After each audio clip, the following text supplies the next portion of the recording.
Bueno, estamos grabando de nuevo. Entonces ahora vamos a ver la participación del riñón en la regulación del equilibrio ácido-base. Y de esto ya hemos estado hablando en los temas anteriores. Déjenme si se ve la presentación. Sí. Habíamos dicho que, digamos, existen una serie de mecanismos para mantener el pH de los líquidos corporales, tanto de los líquidos extracelulares como intracelulares, dentro de un rango bastante estrecho, alrededor de 7,35 o 7,45, ese era el rango normal, ¿no es cierto? Y existen mecanismos poderosos extracelulares y también intracelulares, hay buffer intracelulares que permiten mantener el pH y de ese modo que digamos, todos los sistemas enzimáticos, todas las proteínas celulares puedan mantener su función. En este sentido hemos hablado que teníamos un sistema buffer en la sangre. Estos sistemas buffer de la sangre son buffer de tipo químico, que actúan rápidamente, ¿no es cierto? Y son sumamente importantes. No vamos a entrar en detalle acerca de ellos. Pueden repasarlos de las actividades que ya hemos hecho. Hablamos de los pulmones y de la importancia de los pulmones, sobre todo en el control del sistema bicarbonato ácido carbónico, que en realidad uno de los componentes de este sistema buffer, el ácido carbónico, no es otra cosa que dióxido de carbono y agua. Entonces los pulmones pueden estar manejando las concentraciones de ese componente, ¿no es cierto? A través de la eliminación de dióxido de carbono podríamos estar haciendo reducir la cantidad de ácido carbónico, ¿no? Y de ese modo los pulmones estarían actuando o participando dentro de los mecanismos de regulación ácido-base del organismo. Eso es lo que habíamos visto hasta ahora, y habíamos mencionado también en su momento que los riñones eran sumamente importantes por la potencia que tienen como reguladores, y si bien no son tan rápidos, o sea, evidentemente que los buffer químicos sanguíneos y la respuesta de los pulmones o de la respuesta respiratoria son mucho más rápidos, sin embargo, los riñones son muy, muy potentes, porque en realidad, como vamos a estar viendo, los riñones tienen capacidad, por un lado, de secretar protones, ¿no es cierto? O sea, de eliminar básicamente a través de la orina protones. Acuérdense que secreción era el movimiento hacia la luz de los túbulos, ¿no es cierto? O sea que imagínense que cuando hablamos de secreción de iones de hidrógeno o de protones, estamos hablando de estos iones que se mueven hacia la luz tubular y eventualmente son eliminados a través de la orina, ¿no es cierto? Entonces, en ese sentido son sumamente importantes, porque en un cuadro de acidosis podríamos estar eliminando protones por orina a través de los riñones. Por otro lado, son capaces de reabsorber los iones de bicarbonato que se filtraron. Acuérdense que las moléculas de bicarbonato atraviesan fácilmente la barrera de filtrado, están en el filtrado y los riñones pueden reabsorberlas.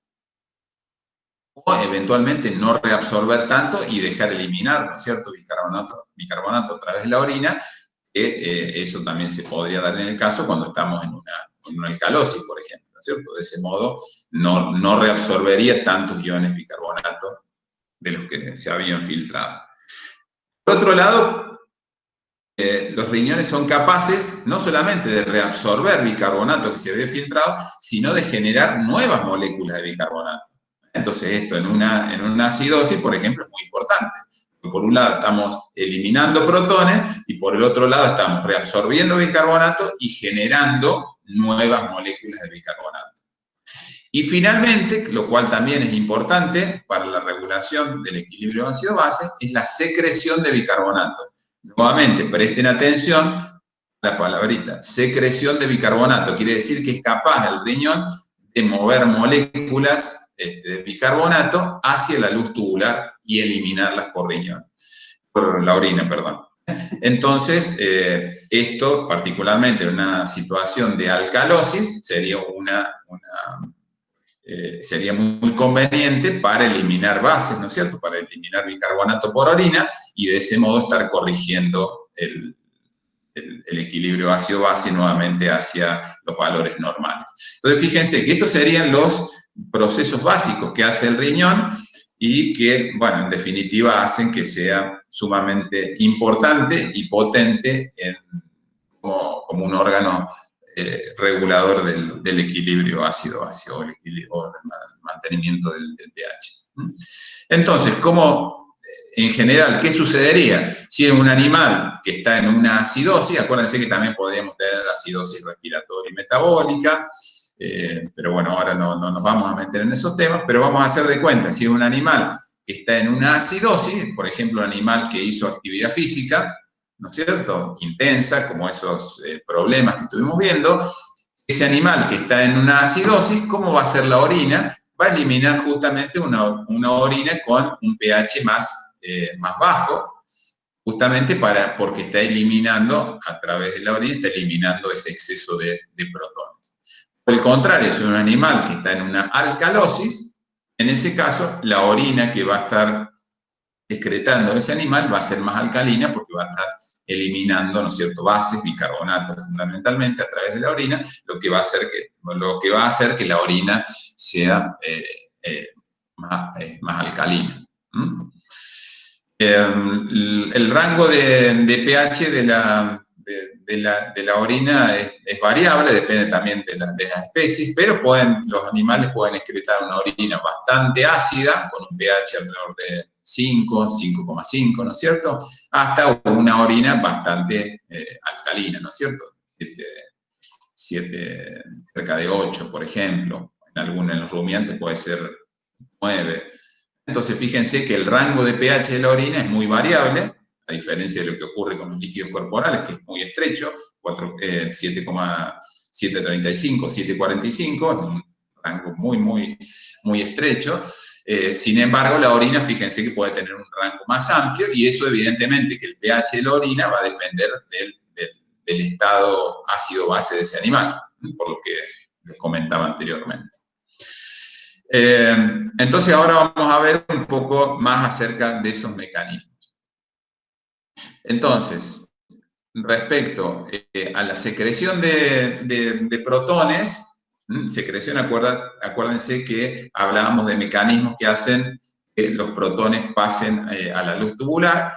Lo que sería en el túbulo contorneado proximal, el mecanismo más importante es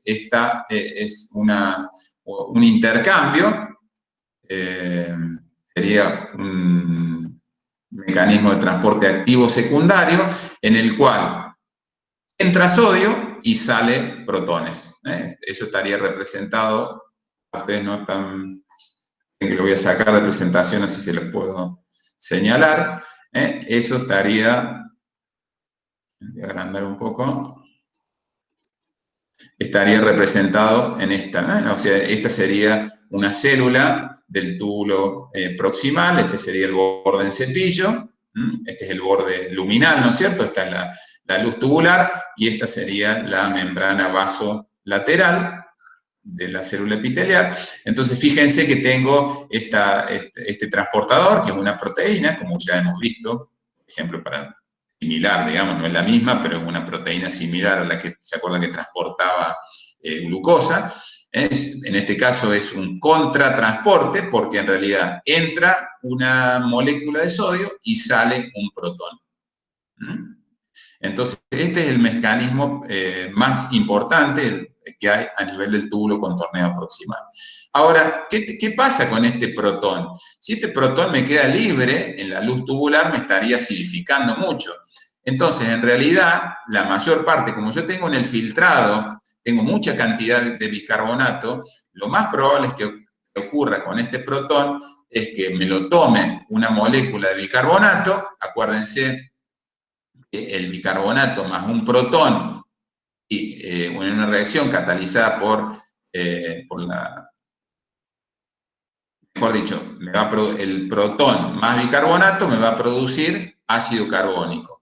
Y después la enzima, la anhidrasa carbónica, me va a separar, ¿no es cierto?, el agua y el dióxido de carbono, ¿se acuerdan? Justamente en este borde de cepillo hay mucha cantidad de anhidrasa carbónica, que es la encargada de catalizar esta reacción.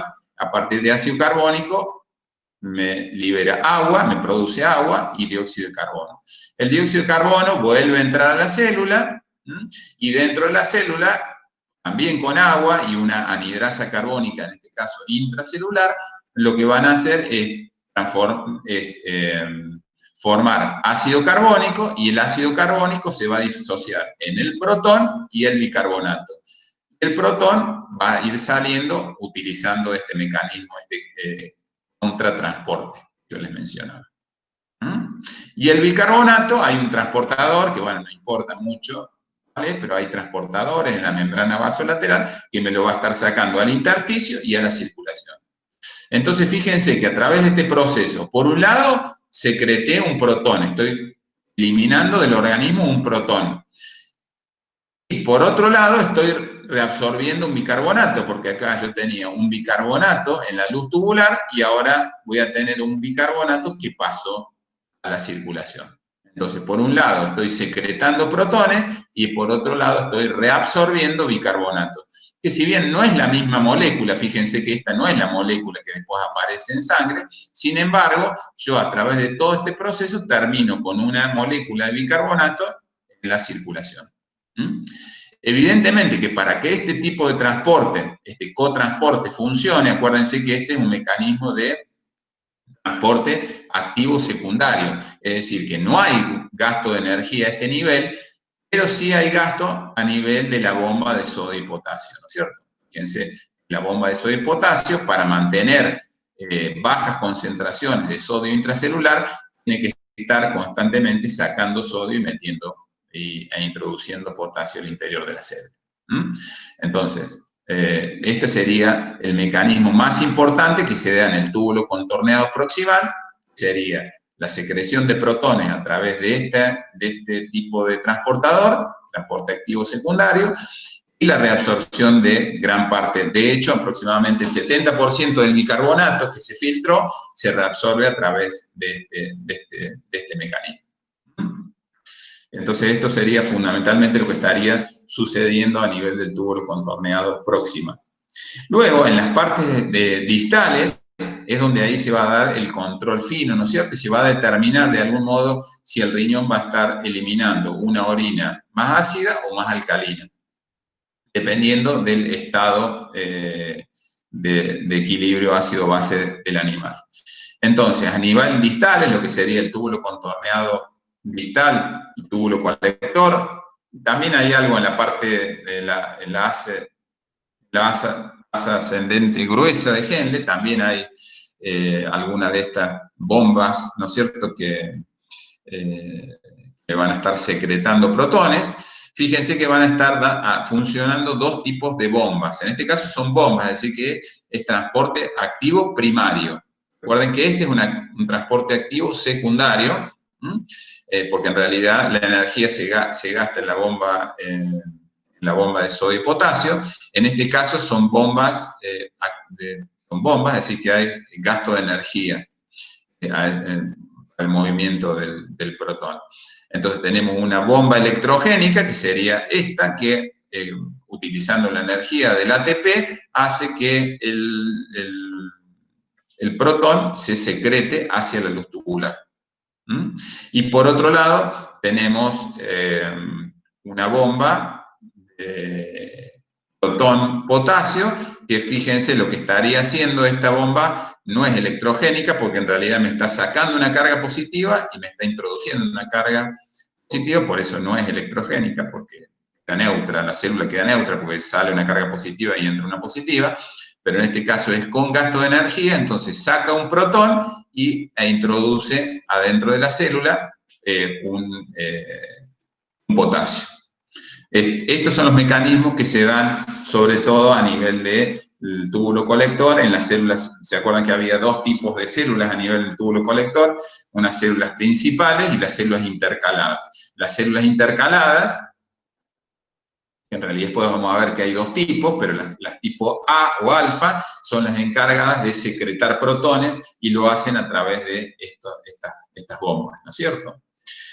Siempre los protones provienen del mismo, de esta reacción que nosotros ya hemos visto innumerables veces, que es que agua más dióxido de carbono, actúa la anhidrasa carbónica, se produce ácido carbónico, el cual se disocia en protón y bicarbonato. Y este protón es el que va a salir utilizando esta bomba de protones o utilizando esta bomba de protón potasio. Pero siempre los protones provienen de estas reacciones que ocurren en el interior de la célula. Entonces, fíjense que a través de esta vía se produce bicarbonato, el bicarbonato va a salir y va a ir a la circulación.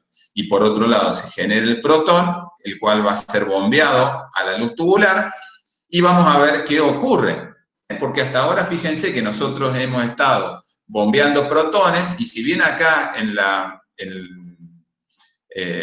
el túbulo contorneado proximal mayoritariamente me lo toma el bicarbonato, ¿no es cierto?, que estaría actuando de algún modo como buffer dentro de la luz tubular. En este caso ya estas bombas estarían bombeando mucha cantidad de protones, y fíjense que ya a esta altura del túbulo colector, ya queda poco bicarbonato. Entonces, tiene que haber alguna otra molécula que sea capaz de captarme estos protones, porque si no, el pH urinario, al quedarme todos estos protones que son bombeados hacia la luz, que son secretados a la luz del túbulo, todos estos protones harían que me baje mucho el pH. Entonces, ¿qué hace falta? Que haya sustancias buffer intratubulares para que me tomen esos protones y que no haya un cambio tan importante del pH a nivel de la luz tubular. Pues imaginen que si no, si el pH tubular baja demasiado, digamos 2, 3, podría llegarme a lesionar el mismo epitelio tubular. Entonces, tiene que haber buffer intraluminales que sean capaces de captarme esos protones y de ese modo amortiguar los cambios de pH intraluminales. ¿Cuáles son esos buffers? Justamente el sistema, uno es que ya nombramos, que es el sistema de bicarbonato, pero como dijimos anteriormente, a ese nivel ya no queda mucho bicarbonato, entonces no sería tan importante el bicarbonato a ese nivel. Esto ahora lo voy a pasar de largo porque es lo mismo que vimos anteriormente. Si quieren lo repaso rápidamente, pues sería como un repaso de lo que ya vimos, pero fíjense, dentro de la célula, agua más dióxido de carbono, por acción de la anhidrasa carbónica, se produce ácido carbónico. El ácido carbónico me da bicarbonato y un protón. El bicarbonato pasa hacia el intersticio y a los capilares peritubulares. Y el protón, en este caso, sale a través de ese intercambio, de ese transportador, ese contratransporte, es decir, sale protón y entra sodio. El protón me lo toma el bicarbonato que está en la luz tubular, y este bicarbonato, ¿se acuerdan que había sido filtrado? Normalmente acuérdense que es el bicarbonato, viene neutralizado por sodio, porque es el principal catión extracelular, o sea que la mayor parte del bicarbonato va a estar como bicarbonato de sodio. Entonces ese es el sodio que se va a reabsorber, y este protón que se secretó va a ser tomado por el bicarbonato, me va a formar ácido carbónico, y el ácido carbónico me va a dar, por acción de la anhidrasa, en este caso una anhidrasa que está en la membrana apical del borde en cepillo, ¿no es cierto?, en la membrana apical de esta célula tubular, lo que va a hacer, me va a dar como producto agua y dióxido de carbono, el cual el dióxido de carbono vuelve a entrar a la célula y me puede generar más protones. Esto es lo que ya estuvimos viendo que ocurría muy frecuentemente, o digamos el principal mecanismo a nivel del túbulo contorneado proximal. Pero, digamos, esto eventualmente no es suficiente, y dijimos que en las partes distales, en el túbulo contorneo distal y colector, que también van a estar secretando protones, pero utilizando esas otras bombas que yo les mencioné, En ese caso, necesitamos otros buffers. Entonces estaría actuando, por ejemplo, el buffer fosfato. Nuevamente, estaría actuando como cuando vimos su acción a nivel de la sangre, ¿no es cierto? Este fosfato que está en la luz tubular, este sería el fosfato dibásico o disódico, fíjense que tiene dos moléculas de sodio.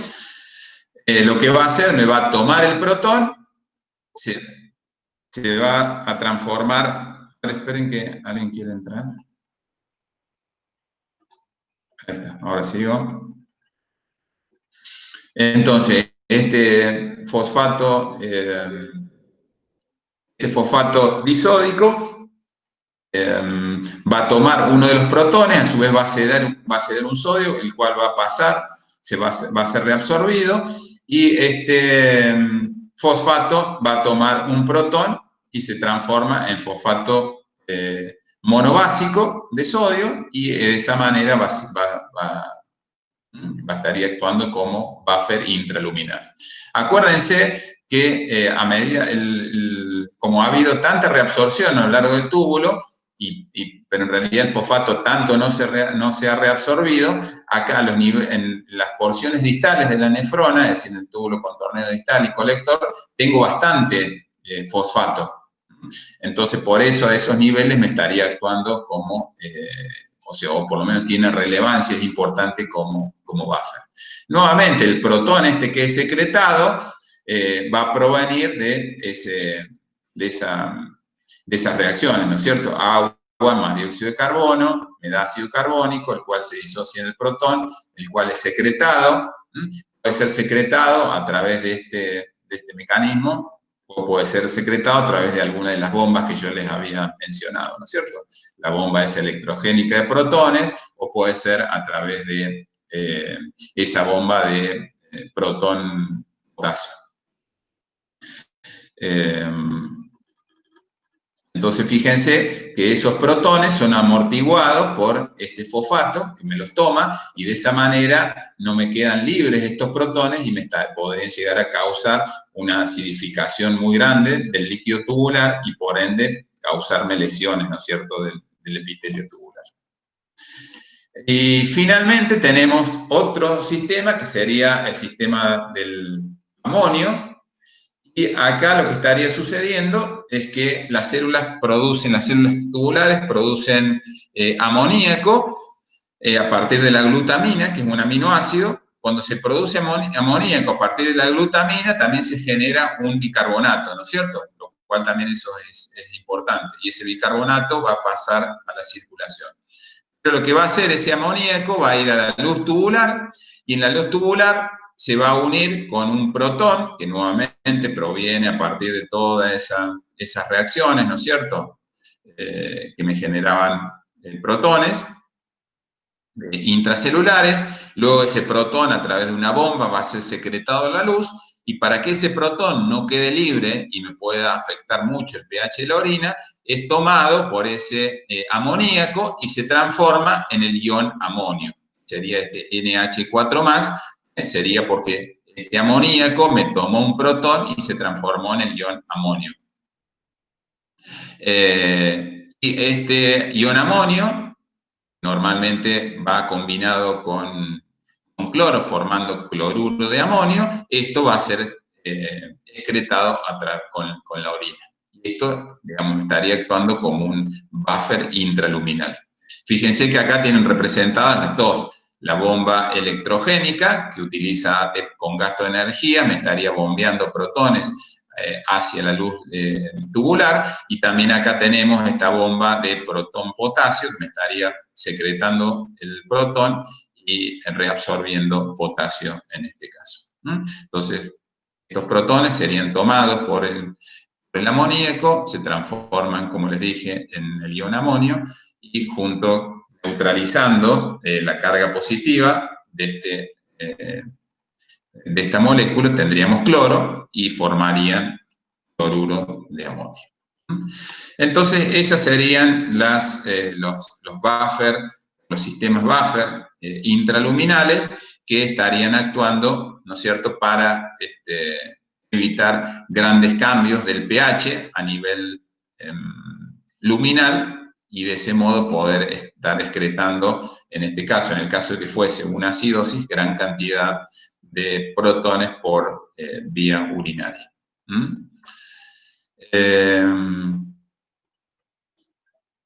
Y bueno, acá estarían resumidos, yo después se los voy a pasar.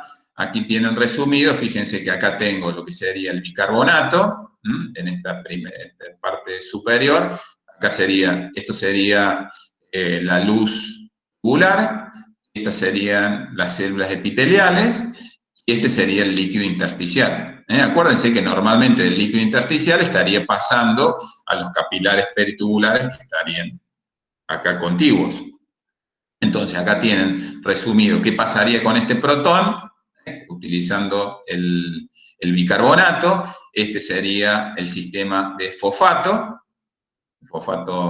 básico y monobásico, y luego tenemos el sistema del cloruro de amonio. Entonces, esos serían todos los buffer dentro de la luz tubular que me estarían permitiendo amortiguar esos protones que son secretados. Y acuérdense que cada vez que se secreta un protón, estaríamos generando también un bicarbonato, ¿no es cierto? O sea que por un lado, el riñón está produciendo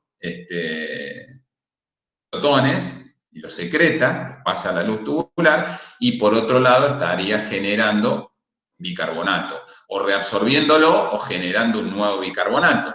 Porque, por ejemplo, acá, en este caso, este protón, fíjense que para generar este protón se me generó un bicarbonato, pero este es un bicarbonato nuevo que se generó, ¿no es cierto? No es uno que se reabsorbió, como sería en este caso. En este caso sí, tengo el bicarbonato en la luz tubular y luego tengo el bicarbonato reabsorbido. Pero en este caso, y en el caso del amonio, se generan nuevos iones de bicarbonato. Entonces, esa es la manera que el riñón estaría digamos, aportando, ¿no es cierto?, a la regulación del pH. Otra cosa importante que creo que está en uno de los teóricos que están subidos al CIAL, es que lo que yo les decía, ¿no es cierto? Dentro del túbulo colector hay dos tipos celulares, unas células principales que estarían más relacionadas con la reabsorción de sodio y con el manejo del agua, digamos, todo eso que estuvimos viendo de ADH, de las aquaporinas y la reabsorción de agua, y estarían las otras células intercaladas, que son las responsables.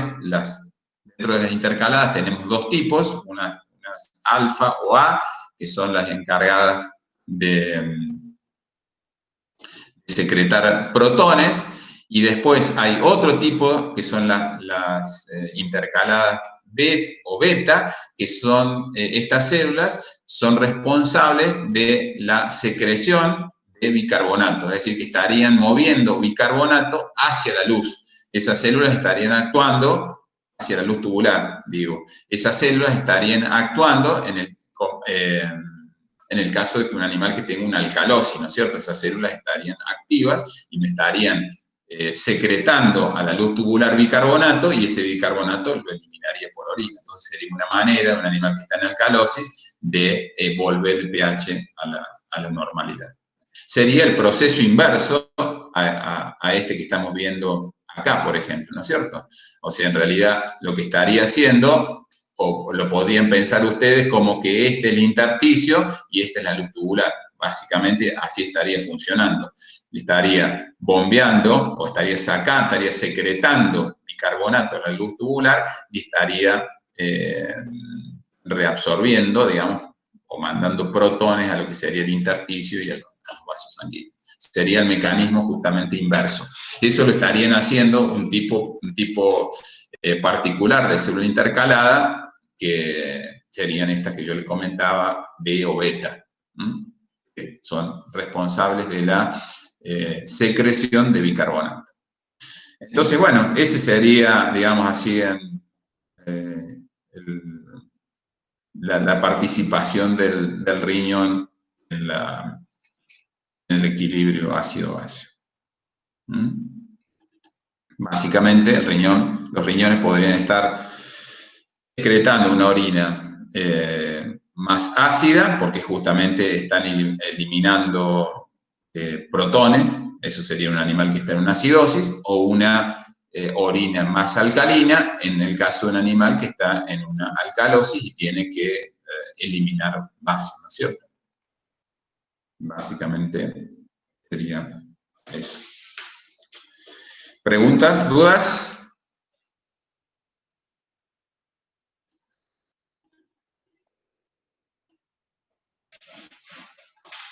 ¿Nada? No, profe. Bueno.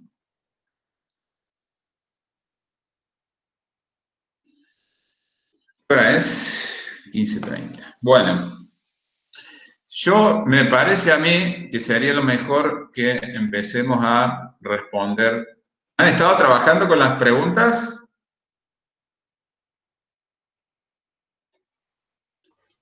¿Con las situaciones, dice usted, Sí, con las profe? situaciones, perdón.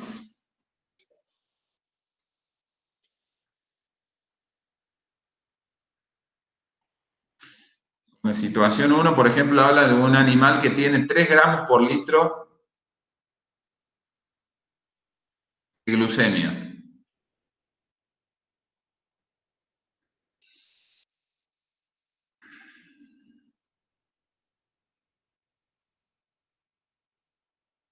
¿Qué estaría pasando con ese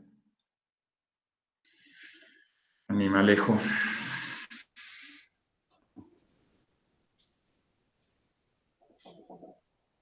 Bueno, acá dice que es la poliuria. ¿A qué se debe este caso? ¿En qué otras situaciones puede presentarse y cuál es el mecanismo involucrado? Yo tengo que la poliuria consiste en la emisión del volumen de orina superior a lo esperado. Vendría a ser un gasto urinario excesivo. En este caso se debe a que el perro tiene hiperglucemia y la carga tubular es grande, lo que hace que se saturen los transportes y hay gran volumen de orina, ya que la glucosa arrastra el agua y puede presentarse en ocasiones como la ingesta excesiva de líquidos. Los mecanismos involucrados en la diuresis es la que dijo usted, o sea, diuresis osmótica, hídrica y antidiuresis. No sé, en este caso, ¿qué tipo de diuresis sería? Diuresis osmótica. Diuresis Claro, osmótica. Acordate que no es lo mismo una diuresis hídrica que osmótica, son cosas distintas y no pueden coexistir, ¿no es cierto? Un animal no claro. puede tener diuresis hídrica y osmótica. En realidad, este animal tiene diuresis osmótica porque la glucosa permanece en la luz tubular y estaría arrastrando agua, ¿no es cierto? Entonces, el animal tiene la poliuria. La poliuria es que el animal orina mucho, o sea, un volumen, como vos decías, un volumen mayor de lo normal. ¿Sí? Claro. Entonces, y está en una diuresis de tipo osmótica. ¿Estamos? Pero en este caso, la orina del animal estaría diluida. Mm. No, está más o Sí, menos la molaridad, no está muy diluida, no está muy diluida. Tampoco es muy concentrada, pero tiene una molaridad dice más o menos media. en sí, o sea, libera glucosa y la glucosa arrastra el agua, o sea que, Claro, hay agua que no se puede reabsorber porque la glucosa te la retiene adentro de la luz del túbulo, ¿entendés? claro. Ujú. Después la 2 dice, ¿qué es la polidipsia? ¿Dónde está el centro que la regula? ¿Se relaciona con la poliuria? Justifique su respuesta. Ujú. Polidipsia.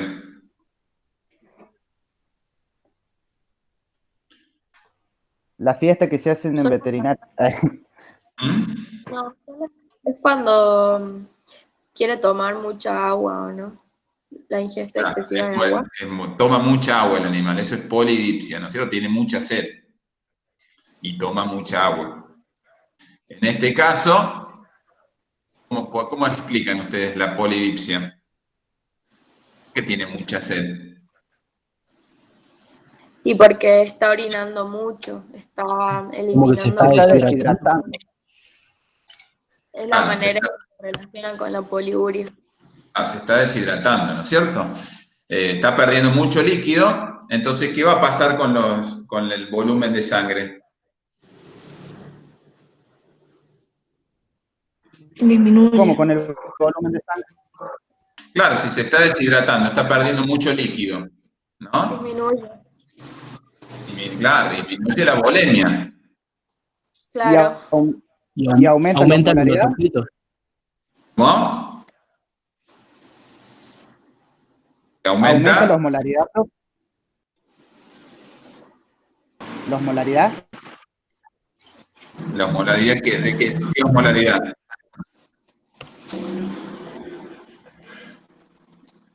¿Dónde? ¿La osmolaridad de qué decís vos?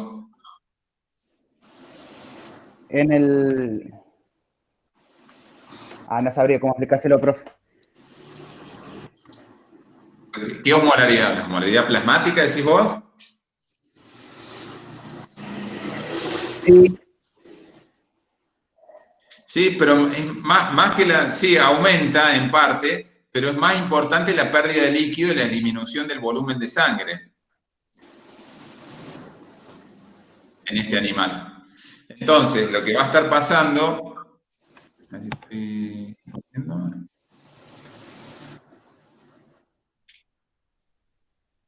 Fíjense acá, en este animal va a tener menos, la volemia va a estar reducida, eso va a ser captado por estos receptores de volumen que están en las grandes venas y en la aurícula derecha, y estos receptores también van al centro de la sed. Es por eso que se relaciona la polidipsia con la poliuria. Claro. La poliuria hace que el animal pierda más líquido, se deshidrata, pierde volumen de sangre. Eso es captado por los receptores volumétricos y los receptores volumétricos mandan información al centro de la sed. Y el animal consume más agua, tratando de compensar. Por eso la polidipsia es secundaria a la poliuria, ¿no es cierto? O sea, la poliuria causa la polidipsia. La polidipsia. Podría ser el caso, podría ser al revés, ¿no es cierto? Podría ser que tome mucha agua y como consecuencia orine más, o puede ser que orine más y como consecuencia tome más agua. Este sería el caso de este animal, ¿no es cierto? Está orinando más, se deshidrata y como consecuencia se estimula la sed. O sea que la sed es secundaria a la poliuria.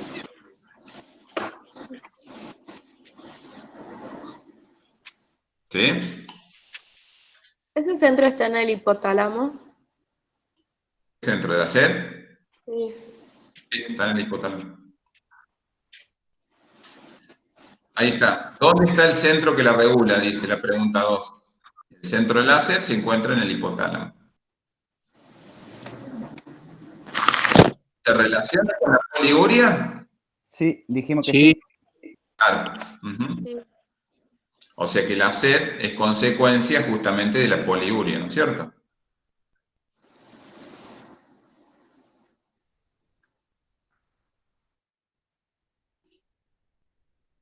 Después dice, ¿se dan cuenta por qué aparece? Esos 3 gramos por litro, ¿cuánto sería de glucemia? Si lo transformaran en miligramos por decilitro. 3.000 miligramos. Litro, ¿no? Sí. Entonces por 100 mililitros,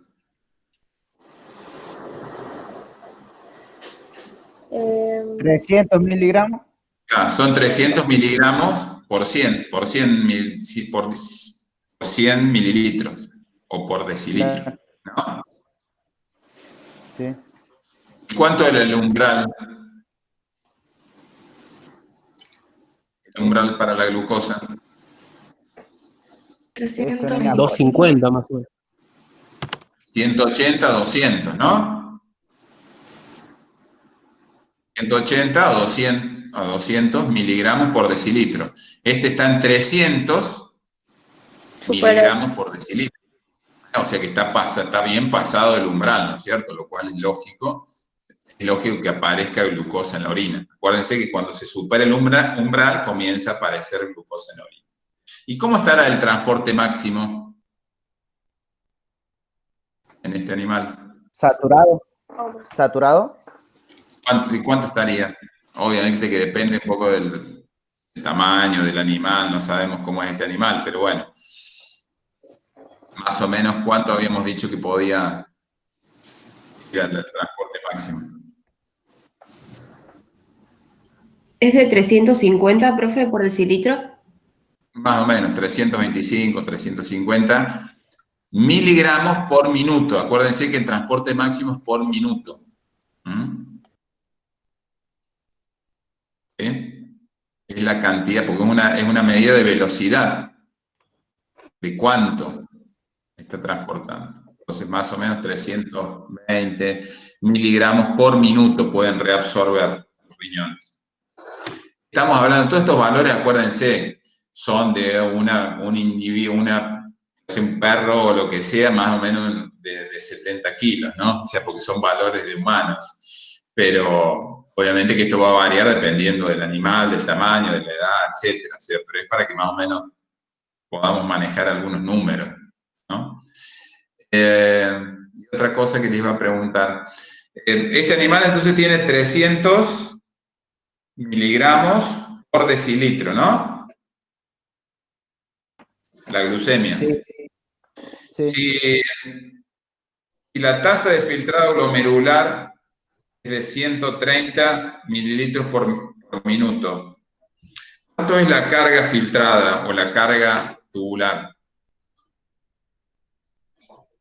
Calcúlenla.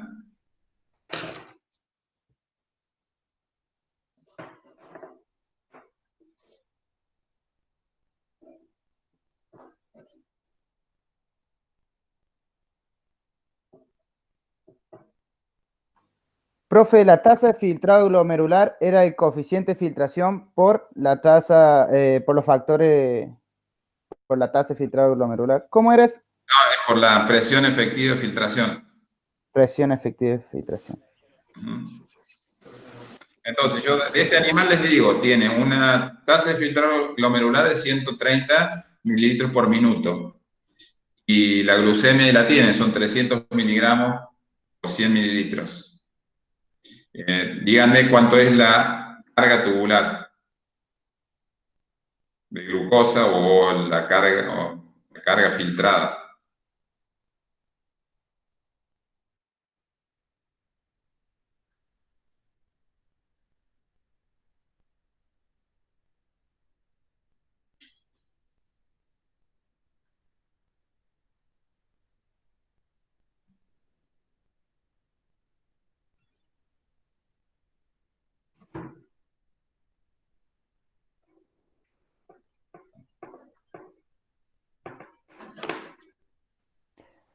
Profe, ¿puede hacer el ejercicio en la pizarra? ¿Lo hicieron o no?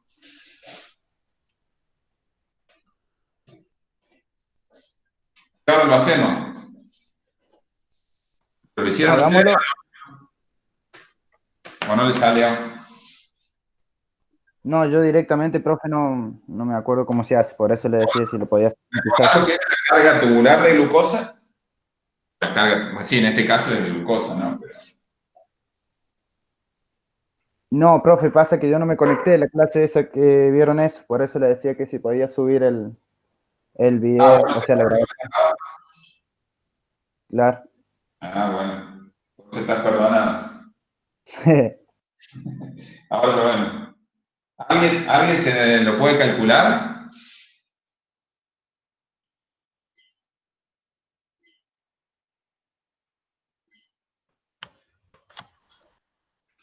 Ahora que voy a decir pongo la otra. ¿Alguien lo calculó o no? La carga tubular, los que no estuvieron ayer, es la cantidad que se filtra por minuto, ¿no es cierto? En este caso sería la glucosa, o sea, la cantidad que está llegando al túbulo contorneado proximal por minuto. Entonces, ¿cómo hacemos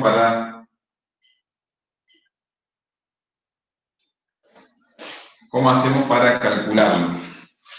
A ver. Con la tasa de filtrado glomerular y la glucemia, el valor de glucemia, ¿no?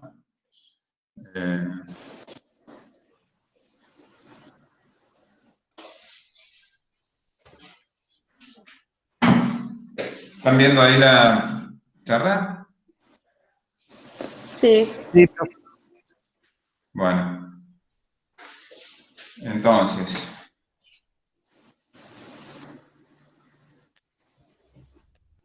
Vamos a borrar hasta ahí. Entonces, ¿qué valores tenemos? Tenemos que son 300, la glucemia es de 300 miligramos por 100 mililitros. Y la tasa de filtrado, esto sería glucemia, y la tasa de filtrado glomerular, les dije, 130 mililitros por minuto.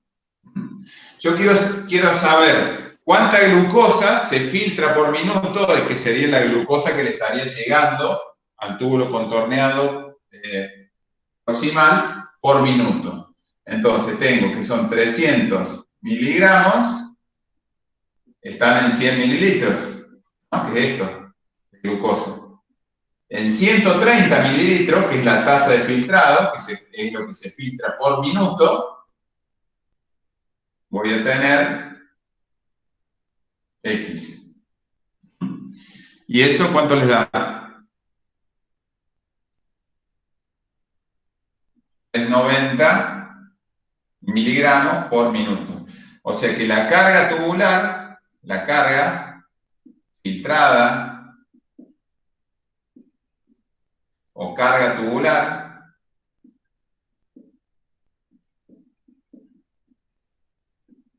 es lo que le estaría llegando al túbulo contorneado proximal por minuto, son 390 miligramos de glucosa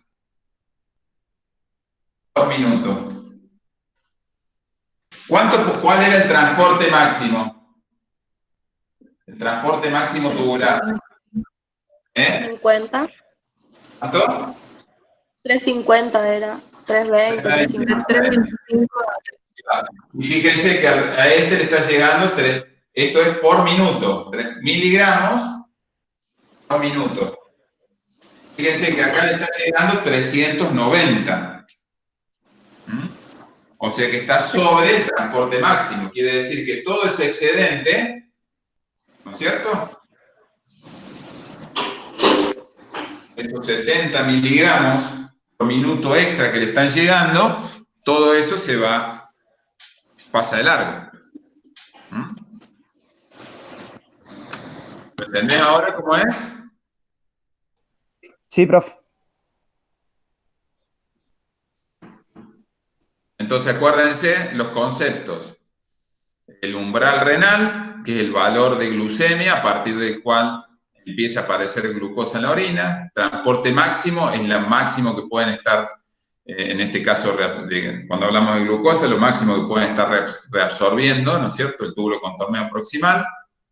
Quiere decir que ya están todos los transportadores saturados, transportando, ocupados, transportando glucosa. Y el transporte máximo tubular, que ya lo mencionamos, el umbral y la carga, ¿no es cierto? La carga de glucosa, la carga filtrada de glucosa, es la cantidad de glucosa que llega por minuto al túbulo contorneado proximal. Que si esa carga de glucosa es mayor que el transporte máximo, ahí ya nos va a empezar a aparecer glucosa en la orina. ¿Estamos? Sí. Bien. Bueno, vamos a la otra pregunta.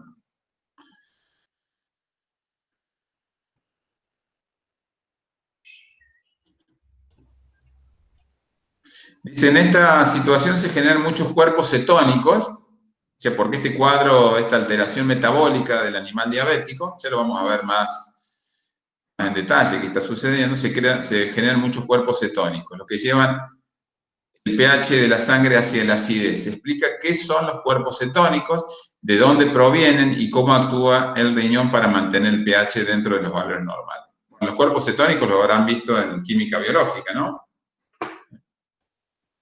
Sí, profe. Bueno, Es cuando el cuerpo utiliza la grasa en vez del azúcar de la sangre para generar la energía. claro, normalmente cuando el metabolismo, hay metabolismo de grasas, digamos, están utilizando grasas como fuente de energía, ¿no es cierto? Se genera mucho acetil-CoA y a partir del acetil-CoA el hígado produce con los cuerpos cetónicos, ¿no es cierto?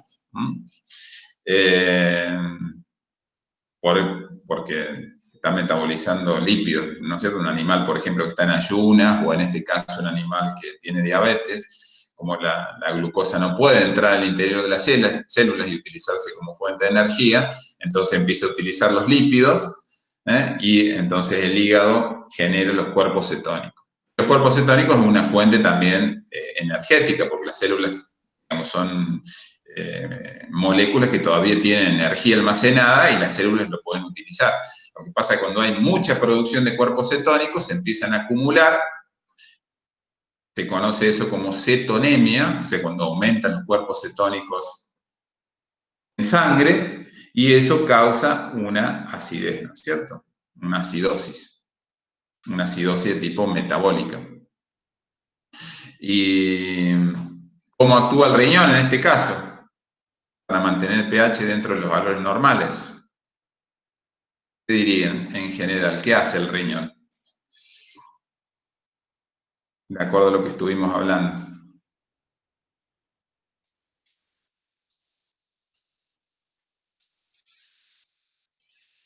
Secretar más iones, más protones. Claro, va a estar secretando protones y va a estar reabsorbiendo la mayor parte del bicarbonato que se filtró y generando nuevos bicarbonatos, ¿no es cierto? Eso sería Claro. así a grandes rasgos. Después ustedes podrían escribir los distintos buffer que hay a nivel de la luz tubular y demás, y los mecanismos de secreción de los protones y demás, pero digamos, a grandes rasgos eso estaría haciendo el riñón. Estaría eliminando protones a través de la orina, a través de estos buffers intraluminales, y reabsorbiendo bicarbonato y generando nuevas moléculas de bicarbonato. Todas esas acciones llevarían a normalizar el pH. Obviamente que también van a estar actuando los buffers sanguíneos y el pulmón, ¿no es cierto? Y después el riñón. Así que bueno, ahora nos focalizamos un poco en el riñón. ¿Tienen alguna duda respecto a esto o no? No, yo no. Bueno. Pasamos a la situación 2.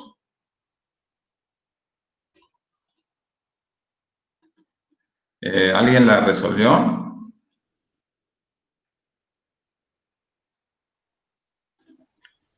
Yo hice una parte. Bueno, a ver.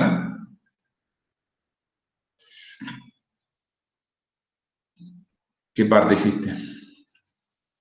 Bueno, dice, un perro de 60 kilos de peso corporal queda imposibilitado de ingerir agua durante 3 días. Ante esta grave situación, explique qué cambios sanguíneos ocurren secuencialmente a medida que pasan los días sin agua, cómo afectan estos cambios al hematocrito y al intercambio capilar. Yo puse ahí que el primer día se encuentran los solutos, o sea, es osmótico.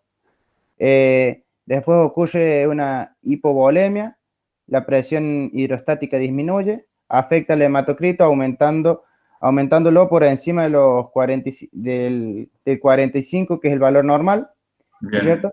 En cuanto al intercambio capilar, aumenta la reabsorción de agua, lo cual la célula se deshidrata para intentar mantener la presión del capilar. Claro. y aumenta la absorción en el extremo venoso. Está bien. Está muy bien tu respuesta. O sea que vos decís que primero digamos, hay lo que es más importante, los cambios a nivel de la osmolaridad plasmática, ¿no es cierto?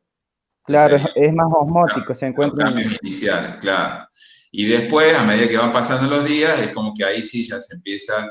Las primeras respuestas que va a haber del animal son por cambios osmóticos. Y a medida que vayan pasando los días, ahí ya se va a hacer más marcada la disminución del volumen de sangre, y eso va a hacer, ese aumento de volumen de la sangre, disminución, perdón, del volumen de la sangre, va a crear otras respuestas, ¿no es cierto? Van a ir como sumando, ¿no es cierto? Pero sí, inicialmente son más importantes los cambios a nivel osmóticos, las respuestas que se dan por ese cambio a nivel de la osmolaridad del plasma. Y luego comienza a actuar, iría cobrando relevancia el hecho de que el animal tiene menos volumen de sangre. O sea, ahí ya actuarían los receptores volumétricos y demás. En cuanto a lo que hiciste el hematocrito, es correcto, el hematocrito va aumentando, porque acuérdense que el hematocrito me estaría midiendo o me estaría determinando esa relación glóbulo de plasmas, el porcentaje de elementos formes respecto al total. Entonces, en realidad, al irse perdiendo líquido, en proporción yo tengo más cantidad de elementos formes, porcentaje de elementos formes, y eso hace que el hematocrito sea, a medida que van pasando los días, sea cada vez más elevado, ¿no es cierto? Va aumentando el hematocrito. Y el intercambio capilar es cierto, va a haber un movimiento de líquido, en principio, desde el intersticio al espacio intravascular, los capilares, que justamente la presión hidrostática intracapilar ha disminuido, entonces eso hace que se mueva más líquido desde el intersticio a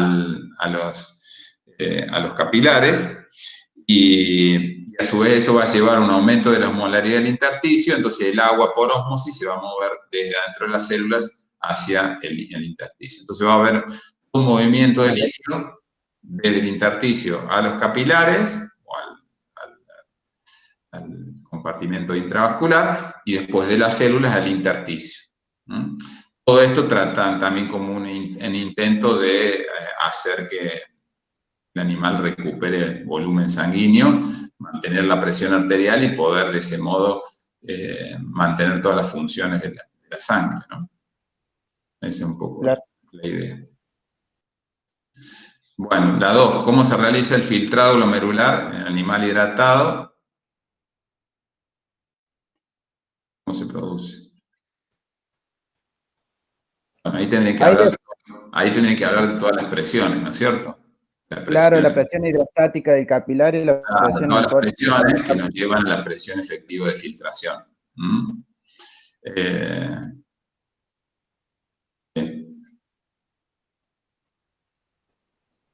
Y dice bueno, si que en el animal,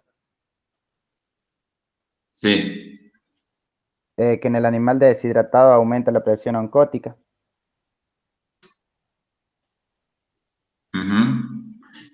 Sí. ¿Y qué va a pasar con el filtrado en el animal deshidratado? ¿Va a ser menor? Hay menor filtración. filtrado. Claro, una caída de la tasa de filtrado glomerular. Porque tiene menor. Y se van a poner en marcha los mecanismos para tratar de mantenerla, ¿no es cierto? Si bien siempre baja un poco, o sea, no hay manera de evitarlo eso, pero se van a poner en marcha los mecanismos para mantenerla. ¿Cuáles eran los mecanismos para mantener la tasa de filtrado glomerular? Principalmente la respuesta miogénica. ¿Por qué principalmente decís? Porque como es como propia del riñón, actuaría primero, supuse eso, profe. Pero los otros también, hay otros que son la retroalimentación túbulo glomerular, también es propia del riñón. O sea que estarían actuando concomitantemente, al mismo tiempo. ¿Sí? O sea, está bien, correcto lo que vos decís, el reflejo miógeno. ¿Y cómo estaría actuando ahí el reflejo miógeno? digamos, me baja la presión arterial, me baja el Hacen flujo vaso sanguíneo renal. ¿Y eso qué causa? Vasoconstricción. Y pero si produce vasoconstricción, pasa menos sangre por el riñón. Se estiran, o sea, se Vas- va dilatación. Dilatación, exactamente. Bien. ¿Y qué otro mecanismo aparte del miogénico, del reflejo miogénico o miógeno? ¿Cómo se llamaba esa? Retroalimentación.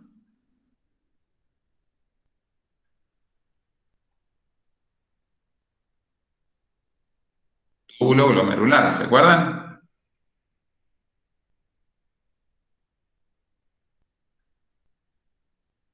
¿Sí o no? Claro, que sería el balance glomerular. No, el balance es otra cosa. Y ese es balance glomérulo tubular. Yo lo que te estoy diciendo es la retroalimentación túbulo glomerular. En la retroalimentación túbulo glomerular, acordate que participa el aparato yuxtaglomerular. Ah, claro. ¿Vamos? ¿Y cómo sucede? ¿Qué sucede? ¿Cómo funcionaba en este caso de este animal que está deshidratado? ¿Cómo estaría funcionando esa retroalimentación túbulo glomerular? Es el mecanismo que trataba o sea, de modificar la tasa de filtrado glomerular. Claro, trata de mantener. En este caso te tiende a caer la tasa de filtrado porque tenés menos presión hidrostática en capilares glomerulares. Entonces te bajó la presión efectiva de filtración te bajó. Entonces hay que tratar de mantener el filtrado. ¿Cómo hace para tratar de mantenerlo? ¿Cuál sería ese mecanismo de retroalimentación?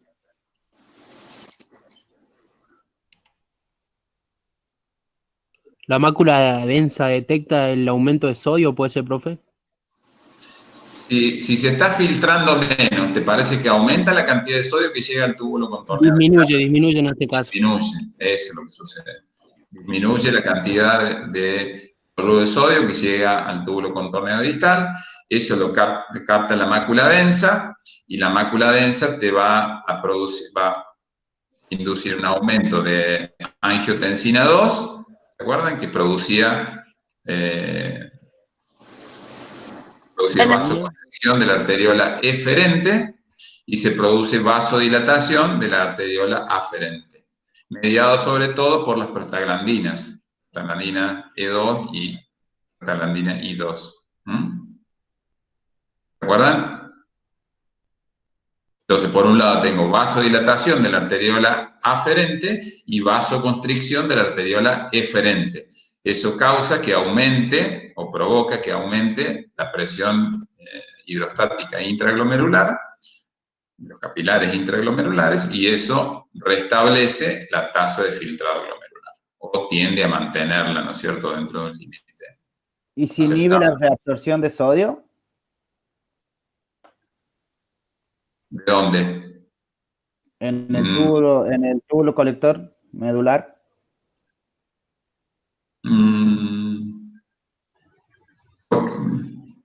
¿Por qué se inhibe? No, porque vos en realidad querés retener. Pasa que vos querés retener sodio porque también junto con el sodio retenés líquido, ¿no es cierto? Sí. Vamos a ver que, digamos, esta situación va a crear una activación del sistema renina-angiotensina-aldosterona, ¿no? ¿Sí? Sí, profe. Entonces la renina, a través de una serie de pasos, pasa por angiotensina 1, angiotensina 2, y la angiotensina 2 te estimula la producción de aldosterona. ¿Recordás que es esa hormona producida en un mineralocorticoide producido por la corteza adrenal? Claro, por las glándulas suprarrenales. Este mineralocorticoide lo que hace es que aumenta la reabsorción de sodio, y junto con el sodio reabsorbes agua. Entonces Exacto. también va a estar estimulada la reabsorción de sodio y agua.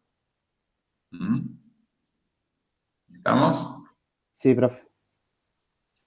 Estaría sucediendo algo similar a lo que está planteado. Déjenme ver que se les voy a mostrar de acá.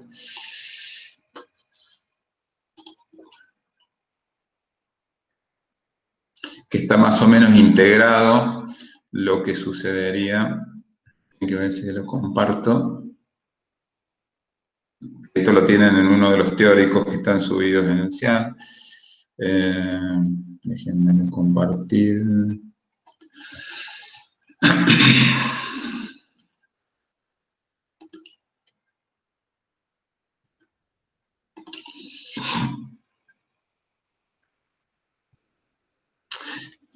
¿Están viendo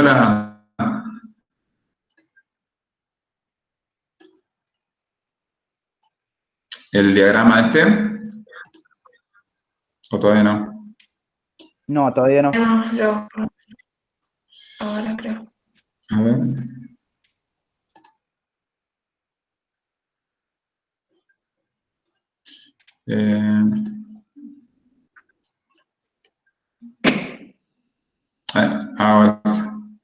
Ahora debería. ¿Ahora sí? Bueno. Fíjense, acá está, este está bastante integral, digamos, este diagrama. Fíjense que acá partimos de una hipovolemia. Este animal que ha estado privado de la ingesta de agua por 3 días, creo que era, ¿va a tener hipovolemia? Sí, ¿no es cierto? ¿Sí o no? Sí. Bien. Entonces va a haber una caída de la presión arterial, ¿no es cierto? Una caída de presión arterial general, sistémica, y también en el riñón, obviamente. El flujo sanguíneo renal, que sería este, también va a estar disminuido. Esa caída de la presión arterial, captada por el aparato yuxtaglomerular, y va a aumentar la producción de renina, por un lado. Y la renina, ¿se acuerdan qué hacía la renina? Actuaba, no está acá dibujado, pero la renina actúa sobre el angiotensinógeno, lo transforma en angiotensina 1. La angiotensina 1, cuando pasa por los pulmones, en el endotelio de los capilares pulmonares, hay una enzima, que es la enzima convertidora de angiotensina. Lo que hace es transforma la angiotensina 1 en angiotensina 2, que sería esta hormona que está acá.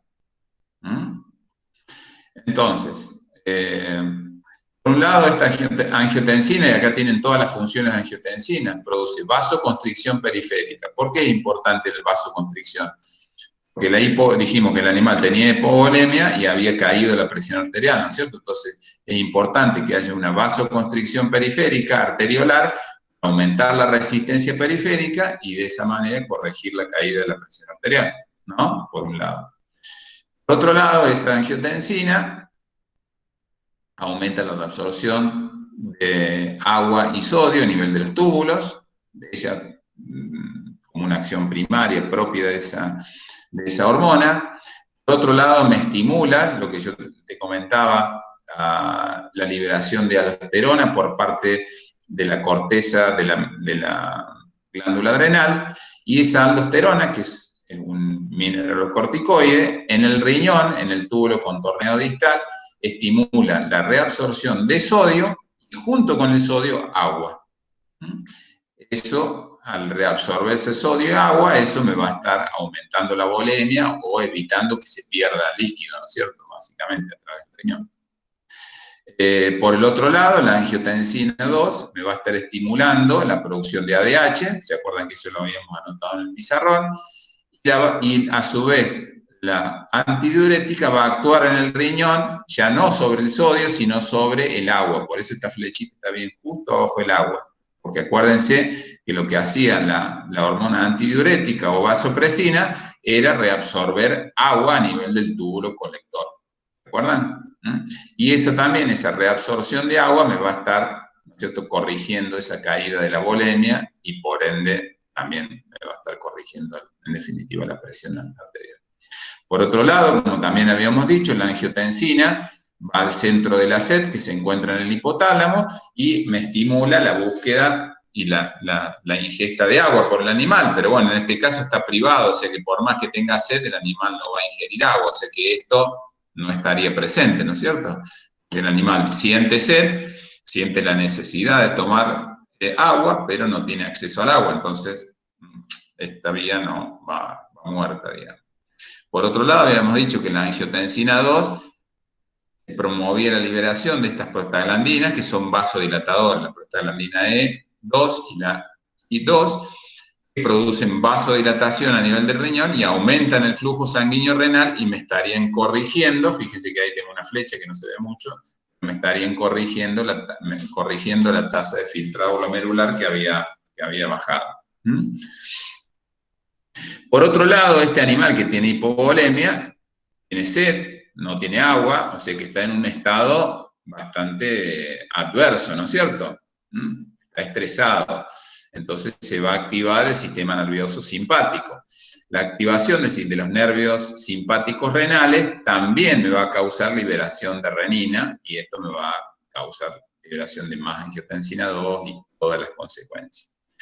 Por otro lado, esa activación de los nervios simpáticos me va a producir vasoconstricción de todas las arteriolas renales, o sea, de la arteriola aferente y eferente, pero acuérdense que la aferente hay muchos estímulos vasodilatadores, ¿no es cierto? O sea que el efecto constrictor de la activación del simpático sobre la arteriola aferente no va a ser muy marcado, pero sí me va a producir una vasoconstricción de la arteriola eferente junto con la angiotensina 2. ¿Se acuerdan que dijimos que la angiotensina 2 producía vasoconstricción de la arteriola eferente?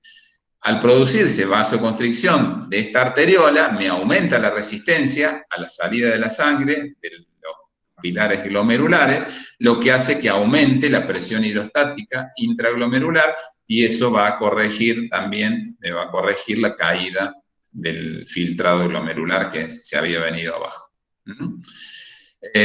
Y por otro lado, fíjense que esa caída de presión arterial va a estar,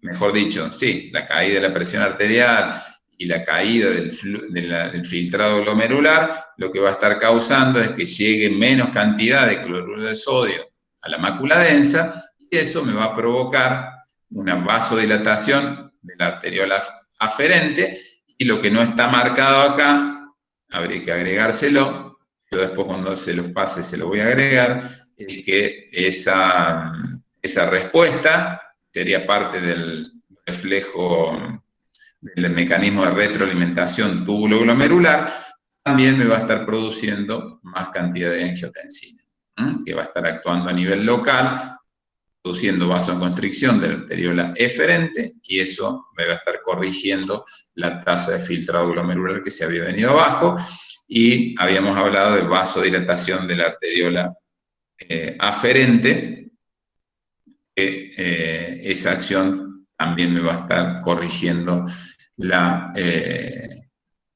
el filtrado glomerular que había caído, ¿no es cierto? Justamente porque había bajado la presión sanguínea, el flujo sanguíneo renal. O sea que en este pequeño diagrama, ¿no es cierto?, está representado prácticamente todos los mecanismos que estarían actuando en un animal que está con una hipovolemia. La hipovolemia podría ser, no está acá, fíjense el tema de los osmoreceptores, ¿no es cierto? Solamente está hablando de hipovolemia. Podría ser una hipovolemia con una osmolaridad normal del plasma, como en el caso de una hemorragia, o bueno, podría ser una hipovolemia por una privación de agua, como en este caso, ¿no es cierto? Ahora, si estamos hablando de una hipovolemia porque el animal ha quedado sin agua, ahí ya tendríamos que sumarle también todas las consecuencias del aumento de la osmolaridad plasmática que no están representadas en este diagrama.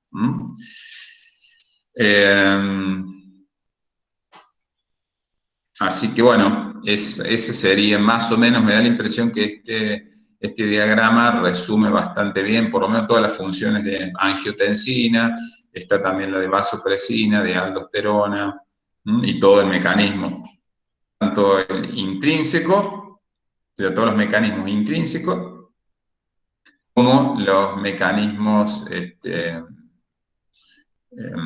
extrínsecos que van a estar regulando la tasa de filtrado glomerular, que sería este que está señalado acá. No sé si tienen alguna dificultad para entenderlo este diagrama, lo podemos ver, pero me da la impresión que resumen de manera muy completa, ¿no es cierto? Todos los, o varios de los conceptos que hemos estado tratando en clase, y que bueno, de hecho el animal de del problema que estábamos discutiendo tiene una hipovolemia, todas estas cosas se van a ver desencadenadas, ¿no es cierto? ¿Sí? Profe, este diagrama sale en el... Este diagrama está en un teórico que está subido al CIAL. Ah, bueno. En el CIAL, respecto al tema de riñón, en el CIAL van a encontrar dos teóricos, que bueno, la limitante del teórico así nomás que no tiene explicación, ¿no es cierto? Pero bueno, me imagino que las imágenes y lo poco que dice los van a ir guiando acerca de lo que tienen que estudiar, por un lado. Van a encontrar, bueno, la guía de estudio, que ya es la que estamos usando, y van a encontrar, por lo menos debe haber 3 capítulos de libros específicamente de riñón. Todos en general está bien. A mí me gusta mucho cómo está Cunningham, está bastante, por ahí está demasiado fino, ¿no es cierto? Pero me da la impresión que Cunningham me gusta cómo está todo tratado el tema de riñón. Los otros también, digamos, pero no sé. Ahí también, si se ponen a leer de todos lados, por ahí se les puede hacer un poco complicado, porque es mucho para leer, por eso por ahí tienen que seleccionar un libro, y ya les digo, por ahí está demasiado, como que hila muy fino Cunningham, toda esta parte de riñón.